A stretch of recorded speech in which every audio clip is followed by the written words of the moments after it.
there, how y'all doing there? This is Selects. You can find me at Selects.me or maybe you're already at Selects.me and you're watching the video from the website and you made the connection, huh? Made the connection, huh? Yeah.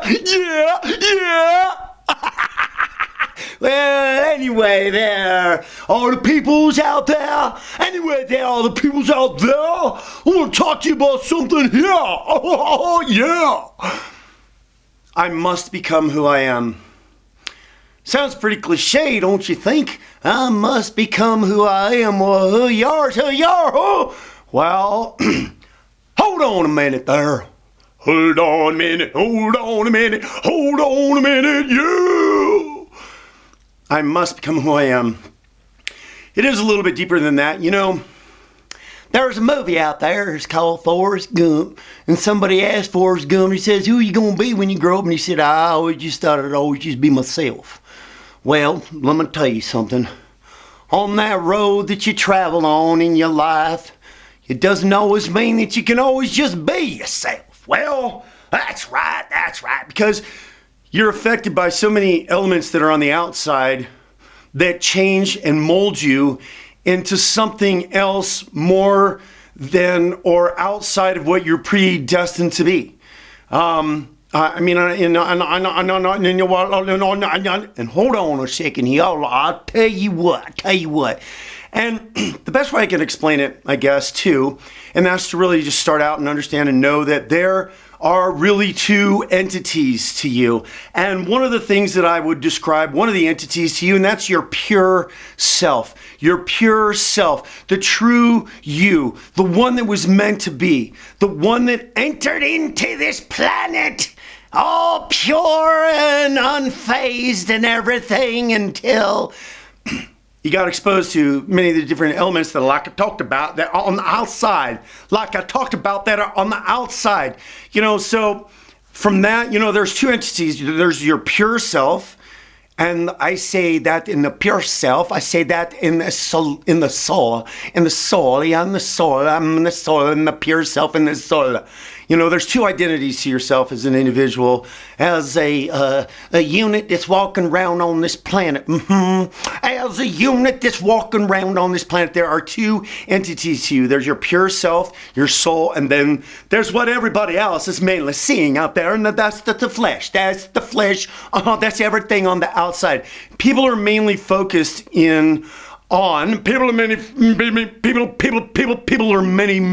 mostly focused on what's on the outside, what you see on the outside, the tangible, what's in front of you, what you see in the mirror, what you see on the outside with other people too, what the physical, everything that you can touch and feel and smell and everything else. The flesh of you. So you've got the pure self, the soul, and then you have the other side, which is the flesh. And, you know, I've always said, you know, kind of felt in a way sort of like, is the flesh is the transportation unit of the soul, okay? So I'll give you a little bit of an example. And the best one I could give is, it's this guy right here. The best one I could give you is this guy right here. Well, and so, as a little bitty boy, and a little bitty boy, and a little bitty boy was me, and a little bitty boy, and a little bitty boy, and a little bitty boy was me. I can really honestly, true to tell you that I remember the essence of who I was as a little boy. I was always full. I was always fun. I was always acting silly and doing things that were fun and crazy and making noises and doing all that kind of stuff and everything. And I was always just full of it, you know? Yeah. Yeah. I was always just full of it as a little boy. And, you know, there were a couple times, I remember one time I was wearing this suit, and the suit was all like striped, and I think I might have had some striped pants on or something like that. And I remember looking down in this suit and how it was all striped and everything, and how I felt like this suit was me, and I embodied it, because it wasn't like any of the other kids were wearing. Kids weren't wearing, you know, vertical striped suits. You know, they were wearing, you know, the solid blue and the solid brown and the solid green. Not me. No way.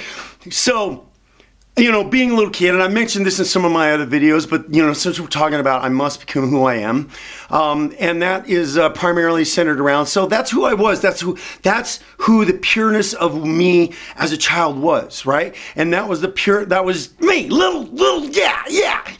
And then I remember poignantly, and like I've said, I've talked about this in some of my other videos, and this is kind of where it started, really. I went out, I was in the bathroom, I ran around, and I bent over, and I remember as a kid blow drying my hair, all sticking up straight.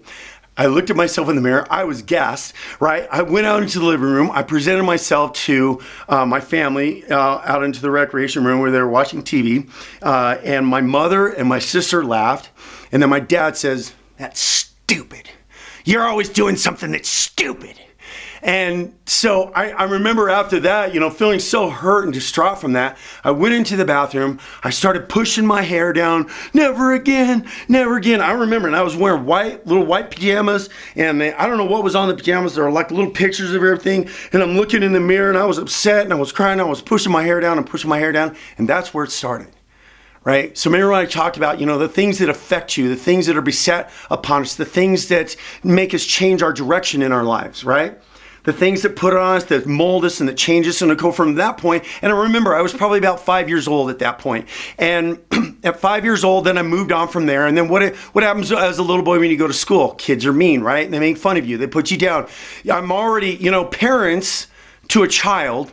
And if you're an adult and you have parents and you have children, if you're an adult and you have children, be really sensitive to this. Children look to you as their God, right? It's like your child looks to you as their God for every kind of direction. We enter into this world looking for unconditional love and acceptance. That is the primary instinct of the human being. The human being is to look for that unconditional love and acceptance and closeness and touch. That's what supports, that's what helps mold us and drive us up. Unconditional love and support and acceptance, right?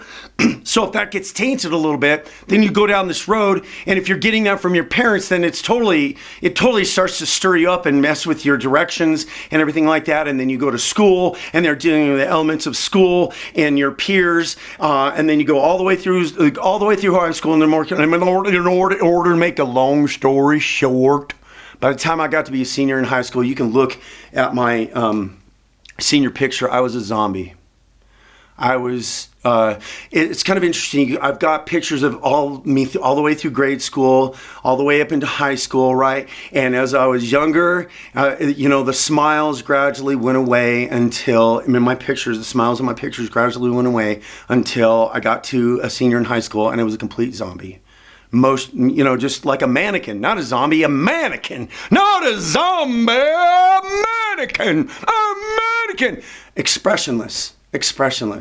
I had completely and successfully, but the elements that were the outside of me completely and successfully stuffed me down below, right? Stuffed who I was, stuffed who my true identity, my pure self, my pure soul self was stuffed inside of me.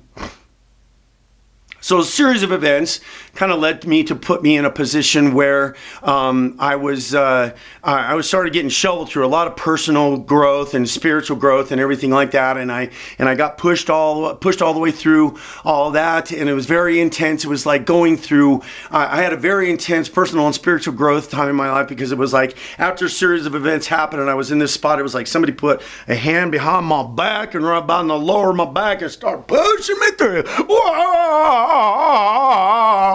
It was intense. It was like having 5-gallon buckets of water poured on me, like bush. It was bush, and it was just, it kept on coming and pouring down.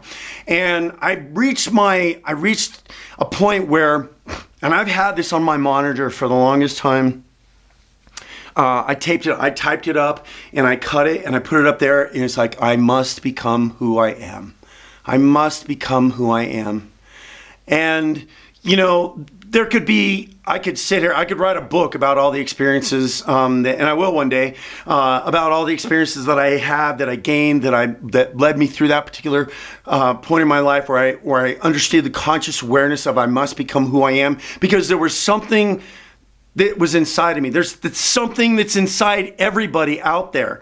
The true purpose of who you are and who you're meant to be. You know, and there are some people out there who are fortunate to be able to have reached that, but I don't think a lot of people really end up hitting the complete hammer on the head of the nail. Boom, yeah, boom. I think a lot of people don't do that. And your purpose in life and your desire in your life and your ability to move through life with ease and smooth, and well, everything's not gonna be smooth all the time, you see. So, but anyway, so it is a process, and I must become who I am. And so it has been a long journey for me along with all of that. And I'm here pushing and driving myself, taking this doing what I'm doing right here. Yeah, doing what I'm doing right here. Yeah. And so part of everything I must become who I am and what I'm doing right now is I put together, because let me tell you something here, you say.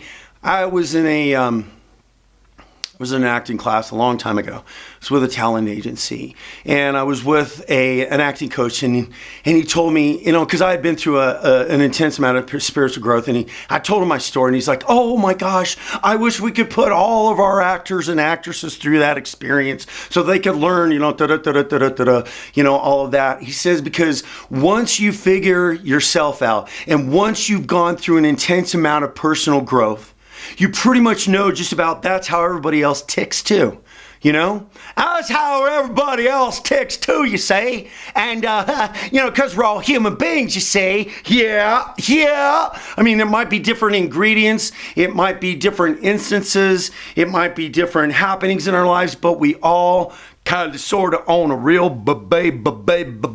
basic level beat to the same drum, right? So I must become who I am, and who I am is what I'm what I'm doing. It's taken me a long time to get here, but and one of my other videos that I did on this page about helping the people, I'm to help the people, I'm to help the people, and so I put together a series of videos across the board with a lot of different subjects, and it might behoove you, if you really feel like you want to find yourself, the trueness of yourself, well then you'll want to listen to those videos and just take the time and just kind of listen to them, what they have to say, because there's some things in these videos that I know they're going to resonate with a lot of different people, and it has to deal primarily with spiritual growth and personal growth and awareness and all these things that are going out there in your life, you see, all these things that are going out there in your life, you see, and no matter how old you are, I mean, the sooner the better you start listening, the better it's going to be, because you start bringing that awareness into you to really start seeing some of the truths that are out there that can really help guide you so that you can be your Soul-X, which is short for soul expression, you know, the pureness of your soul, the pureness of you, you know, those two entities that I talked about, the pureness of your, the one pureness of yourself, the soul, and then the flesh. And then you got the soul, and the flesh is like the vehicle for the soul, you see. So all these videos that I've compiled and I put together are in essence, and there's a broad bunch of subjects, a whole bunch of stuff to talk about, but there's a lot of things in there that will resonate, that will help you get to your Soul-X, the pureness of who you are.